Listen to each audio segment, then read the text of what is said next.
Hi, it's Cassie, artist in residence with Imagine.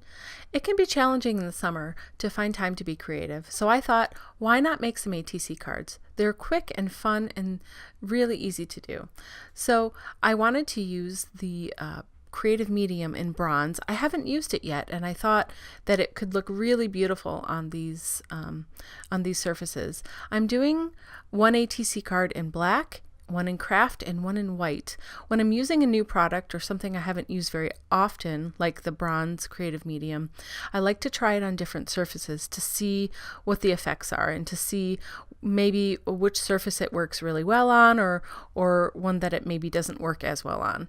I found with this project that the bronze creative medium works fantastic on all three pieces.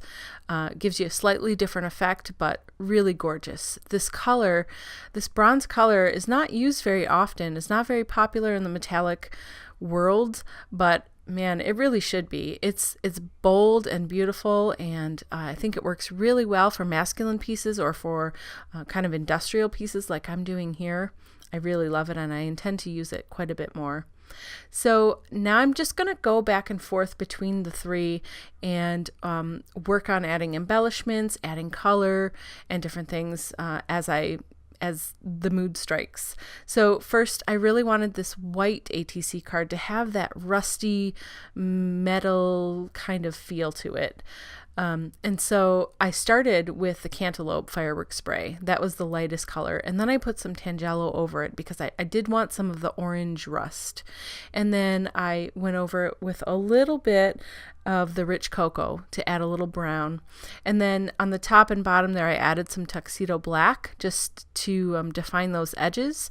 And then I put some Potter's Clay fireworks spray in the middle there to give it a little bit more brown, brownish, rusty orange kind of color. And I really love the way that it turned out. It looks like a old rusty piece of metal. That's what I was going for. So then I used some Pico embellisher in black to give myself some of those nice black dots. And I'm just kind of going back and forth. Here I'm using 7 Dot Studio embellishments. They really worked well with the theme that I was going with. They have some really nice rusty sort of industrial pieces that worked well with the bronze and with the stencil that I was using. So that's kind of the theme that I'm going for with all three of these. So again, I'm moving to the craft piece and just adding embellishments as I see fit. I'm using the Tear It tape often for the paper to paper sticking together.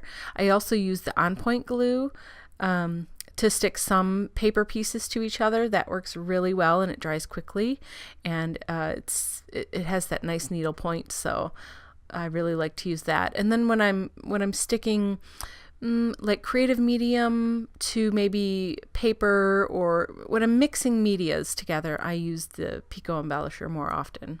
So now, of course, I'm going to add splatter to everything.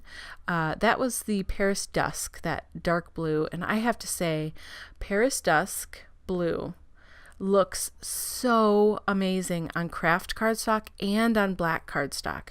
You need to use, if you haven't done it yet, you need to use fireworks spray on dark cardstock. Your jaw will drop. It's just so beautiful. The shimmer comes out and it's amazing. And then finally I used that the silver was the Irresistible Colored Texture Spray in silver, and that was Potter's Clay fireworks spray and rich cocoa I'm using on that white piece. So then I'm just adding a little bit of text, and really that's it. I made 3 ATC cards in a relatively short amount of time. I got to use a new product and try it out, and I got to work on my composition. ATC cards are really fun, quick way to be creative during your busy summer months. I really hope you enjoyed this project, and for more inspiration, please visit imaginecrafts.com. Thanks.